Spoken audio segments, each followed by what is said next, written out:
жених ее подруги. Если Лизе хотелось удивить Алексея, то она в этом преуспела. Он попытался встать, но лишь уронил бумаги и стукнулся коленом о стол. «Это ты так шутишь?» Зло поинтересовался он. Лиза не ожидала такой реакции и быстро натянула на себя плед, будто он мог ее защитить от гнева разъяренного льва. «Я просто подумала, что лучше сказать об этом до того, как все снова зайдет слишком далеко», объяснила она и покраснела, так как эти слова показались ей чрезвычайно глупыми и наивными. «Девственница», — повторил Алексей. «Как ты додумалась сообщить мне об этом ни с того ни с сего? А чего ты ждал от меня?» Развела руками Лиза. «Мне что? Надо было вписать соответствующий пункт в твой дурацкий брачный контракт, чтобы у тебя было время осмыслить сей факт». Алексей побелел от злости. «Еще чуть-чуть, и мы бы занялись любовью». «Нет, я остановила это», — напомнила она ему. «А ты счел это издевкой?» Алексей покачал головой и отвернулся от нее. Я хотела все объяснить раньше, но ты так ужасно себя вел. Теперь я вообще жалею, что сказала об этом». «Я тоже», — пробормотал он и подошел к бару. «Если тебя это так сильно задевает, то почему ты не воспользуешься своим традиционным приемом и не поменяешь жену на более опытную?» «Меня это не задевает», — ответил Алексей. «И это не я заменил Веру, как ты изволила выразиться. Она сама от меня сбежала». «Прекрасно», — буркнула Лиза, пытаясь сдержать слезы. Ей тяжела была мысль о том, что она бы здесь не сидела, если бы Вера не бросила Алексея. Вера — его первый выбор. Ну что ж, Лиза встала и начала собирать упавшие листы только потому, что ей нужно было что-то делать. «Я такая, какая есть, и ты такой, какой есть. Бесполезно притворяться, что этот глупый брак приведет к чему-либо путному. Но я не могу зарыть голову в песок и делать вид, что у меня найдутся силы каждый раз тебя останавливать. Мы оба знаем, что мне это слишком нравится. Елизавета!» «Нет?» — воскликнула она. «Замолчи. Я не выдержу еще одно твое умное замечание. Только не сейчас. Я не собирался?» «Еще как собирался. По-другому ты просто не умеешь. Я не знаю, как общаться с такими мужчинами, как ты. И это усложняет и без того тяжелую ситуацию. Думаешь, я знаю, как управляться с тобой?» Выпалил Алексей в ответ. «Я еще никогда не встречал такую женщину, как ты. С одной стороны мягкая, нежная и ранимая, а с другой страстная и своенравная». «Теперь ты знаешь почему», — сказала Лиза и положила бумаги на стол. «Да, я знаю. Ты девственница, загнанная силой в брак, как в ловушку. Но с мужчиной, которого ты хочешь». Лиза замолчала. На это у нее не было возражений. «Я не собираюсь верить в иллюзию, что ты тоже хочешь меня», — пробормотала она и начала искать свои туфли, которые, как назло, куда-то запропастились. «По твоим собственным словам, ты никогда не охотишься, а я уже здесь. Но не думай, что меня устроит такой расклад. И тот факт, что мне не дали права выбрать, кому отдать свою девственность, ранит даже сильнее, чем твоя реакция на эту новость. Ты ведешь себя так, будто я могу заразить тебя какой-то страшной болезнью. Извини, если я заставил тебя так думать. Просто ты очень удивила меня», – тихо сказал Алексей. «Я сама себя удивила», – подумала Лиза. «Нужно было держать язык за зубами. И если секс для тебя так важен, то мы можем с этого момента действовать более медленно», – добавил он. «Теперь Алексей даже не хочет иметь со мной интимные отношения», – отчаялась Лиза. «Спасибо», – ответила она с холодной вежливостью. Сигнал пилота о том, что нужно сесть и застегнуть ремни безопасности, спас Лизу от надвигавшейся истерики. Вместо того, чтобы рухнуть на пол и залиться слезами, она вернулась на свое место и уставилась в иллюминатор. Мужской голос объявил: «Мы приземлимся через 5 минут, Алексей. Аэропорт уже ждет вас с машиной». Алексей занял свое кресло. Они не смотрели друг на друга, а тишина, воцарившаяся в салоне, была просто зловещей. Однако его рука неизменно лежала на спине Лизы, когда они сходили с трапа самолета. «Формальности», — думала она, — «кругом одни формальности». Неподалеку их ждал водитель, который встретил их лучезарной улыбкой. «А ты говорил, что на острове живут только пеликаны», — заметила Лиза, наблюдая за отплывающими от берега яхтами. Алексей хранил молчание несколько секунд, что еще больше усугубило напряжение между ними. «Это был сарказм», — наконец ответил он. У Лизы разбилась последняя надежда на то, что их отношения смогут вернуться в нормальное русло. Поэтому она молча села в машину и с вялым энтузиазмом начала разглядывать пейзаж за окнами. Вскоре они подъехали к небольшому уютному домику, и тогда Лиза подумала, может, он и Веру хотел сюда привезти. «Прекрати», — приказала она себе. «Какой смысл мучить себя? Ведь дела и без того пребывают не в самом хорошем состоянии. Машина остановилась, и дверцы распахнулись. Их с Алексеем встретили радостные возгласы и улыбки. Все это продолжалось до тех пор, пока Алексей не приказал прекратить поздравления. Лиза чувствовала запах моря, хотя его не было видно. «Пойдем», – распорядился Алексей и после секундного замешательства обнял жену за плечи. Лиза решила, что это сделано специально для слуг, и не стала убирать его руку. Его поведение говорило громче слов. После ее признания в сексуальной неопытности Алексей перестал испытывать к ней какое-либо притяжение. Лиза видела доказательства тому во всем – в его движениях, взглядах и замечаниях. Внутри дома было так же красиво, как на вилле у озера. Лиза повернулась на мраморном полу, чтобы оглядеть огромный холл.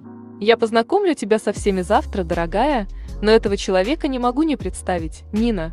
Лиза взглянула на женщину, которая застенчиво ей улыбалась. «Нина здесь всем заправляет. Так что, если тебе что-то понадобится, спроси у нее». «Очень рада познакомиться, сеньора», — сказала Нина. «Позвольте поздравить вас с таким прекрасным событием в вашей жизни». Лиза в очередной раз выдавила из себя слова благодарности. «Моя жена хочет пройти в спальню, чтобы переодеться», — заявил Алексей. «Я провожу вас, сеньора», — с готовностью отозвалась Нина. «Прошу вас, следуйте за мной». Лиза послушно направилась за ней, сдерживая желание обернуться и посмотреть, куда пошел Алексей. Спальня была отделана в светло-голубых и жемчужных тонах и выглядела великолепно. Две служанки уже распаковывали чемоданы. «Здесь ванная», — указала на дверь Нина. «Хотите, служанка приготовит вам ванну?» «Ой, нет, нет, спасибо», — застенчиво пробормотала Лиза. «Я сначала хочу все осмотреть, если это можно». «Конечно! Вам нужно освоиться». Нина отпустила ручку двери и хлопнула в ладоши. Обе служанки сразу же посмотрели на нее. «Пойдемте, оставим сеньору в покое». Как только служанки ушли, Лиза упала в кресло и стерла с лица наигранную улыбку. Она с тоской в глазах взглянула на огромную кровать, покрытую шелковым одеялом. Все в этой комнате было рассчитано на 2 человек. Кровать, большая ванная, столик, накрытый на 2, на полу стояли 2 чемодана. И лишь жена сидела одна, в то время как разочарованный муж, возможно, пил где-нибудь бренди. Идеальный медовый месяц в райском месте. Лиза встала, чтобы выяснить, какой из чемоданов принадлежит ей. Но она не узнала ни единой вещи. Ее купили и дали приданое. Лиза посмотрела на наряды, которые теперь принадлежали ей. Все сексуальные, призванные соблазнять, модные и должно быть безумно дорогие. Прекрасно. Лиза вздохнула и направилась в ванную комнату. Огромная ванна, 2 душевые кабинки, туалет, зеркала и всевозможные кремы, о которых мечтает любая женщина. И Лиза изо всех сил старалась отогнать от себя мысль, что все эти чудеса предназначались Вере. Она разделась и залезла под душ. 10 минутами позже Лиза вернулась в комнату и не удивилась тому, что за время ее отсутствия служанки быстро доделали свою работу. Закутавшись в полотенце, она подошла к окну и открыла его настежь. Она вгляделась вдаль, пытаясь догадаться, что находится там в темноте. Когда ее глаза привыкли, Лиза увидела волны, которые тихо накатывали на берег.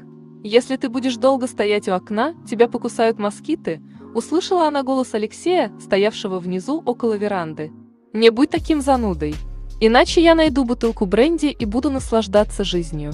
Алексей рассмеялся. «Я мог бы присоединиться к тебе». Лиза вздохнула. «Ты так себя ведешь, потому что я испортила тебе медовый месяц?» Спросила она. «Если да, то, надеюсь, тебе нравится издеваться надо мной». И она со злостью закрыла окно. Через минуту Алексей уже стоял в дверях ее комнаты и наблюдал за тем, как Лиза закалывает шпильками мокрые кудри. Высокий, стройный, сексуальный? Лиза с трудом отвела от него взгляд. «Ну что, попытаемся вернуть наш сумасшедший брак в нормальное русло или все же откупорим бутылку?» С усмешкой поинтересовался он. «Сумасшествие нельзя излечить другим сумасшествием», — ответила Лиза. «Я думаю, мы довели все это до абсурда, потому что не общались последнюю неделю перед венчанием. Это была чертовски сложная неделя для меня, дорогая. Я пытался управиться с организаторами свадьбы, новыми родственниками и прессой. Тогда поздравляю с тем, что хотя бы медовый месяц был обдуман заранее». Слова вырвались у нее непроизвольно. Лизу поразил ее собственный сарказм. «Ничего не получится. Кажется, мне лучше вернуться домой». «Куда ты хочешь вернуться?» «К обиженному отцу». С издевкой спросил Алексей. «О, это жестоко». Лиза вздохнула. Вера хотела навестить родственников в Австралии, поэтому мы собирались остановиться там, холодно проинформировал ее Алексей. Ей бы здесь не понравилось. Слишком тихо и негде покрасоваться в новых нарядах. Я удивлен, что она ничего тебе не сказала об этом. Вера утверждала, что у вас нет друг от друга тайн. Теперь мы оба знаем, что она не всегда говорила правду, ответила Лиза, намекая на то, что понятия не имела о планах Веры. Извини, я постоянно делаю неправильные выводы. Алексей махнул рукой. Нина приготовила для нас легкий ужин. Хочешь поесть здесь или внизу? Наверное, внизу, решила Лиза, поняв, что тема закрыта. Алексей кивнул. Тогда через 5 минут увидимся. И он ушел? Вскоре Лиза спустилась вниз. Ее встретила Нина. Сеньор ждет вас в маленькой столовой. Я провожу вас. Алексей сидел за небольшим круглым столом. Как только он увидел жену, то сразу же встал и взглядом пробежался по ее коротенькому светло-голубому платью. Алексей обошел стол и вежливо помог Лизе сесть. «Я знаю, возможно, ты не голодна», — сказал он. «Но постарайся немного съесть ради Нины. Думаю, она и так в недоумении от того, что между нами происходит. Если мы вдобавок откажемся от приготовленных ею блюд, то это убьет ее». Лиза кивнула. Она уже сама заметила беспокойство Нины. Для молодоженов такое поведение ненормально. Поэтому Лиза послушно принялась за пасту. Алексей достал из ведерка со льдом шампанское и открыл его. «Это тоже приготовила Нина?» Снова неудачно пошутила Лиза. «Ты не сделаешь ни глотка, пока не съешь достаточно пасты», — хмыкнул Алексей. Лиза рассмеялась. «Ты говоришь, как мой отец». Это случайное совпадение. Лиза поняла, что такое сравнение задело Алексея. Он не хотел быть похожим на ее отца. После этого разговор стих. Остаток ужина прошел в тишине. Молодая жена не знала теперь, чего ожидать. До свадьбы Алексей описал ей общий план действий: брак, секс и дети. А что ей делать в данную секунду? К сожалению, этот пункт не был предусмотрен в контракте. «Уже поздно», — сказала она и встала. «Пожалуй, я пойду в постель». Она не смотрела на мужа, но чувствовала на себе его взгляд. Алексей ничего не ответил и лишь вертел в руке бокал с шампанским. Окна в спальне закрыли шторами, постель была разобрана, и горел лишь ночник, создавая очень приятную и уютную обстановку. Лиза уставилась на кровать и поежилась, будто это было самое холодное место на свете.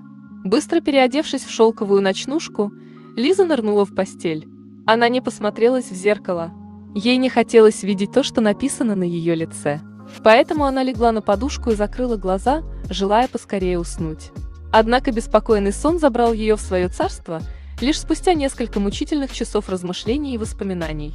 Не так она представляла себе свою первую брачную ночь. Лиза не знала, сколько ей удалось проспать. Открыв свои глаза, она вжалась в кровать.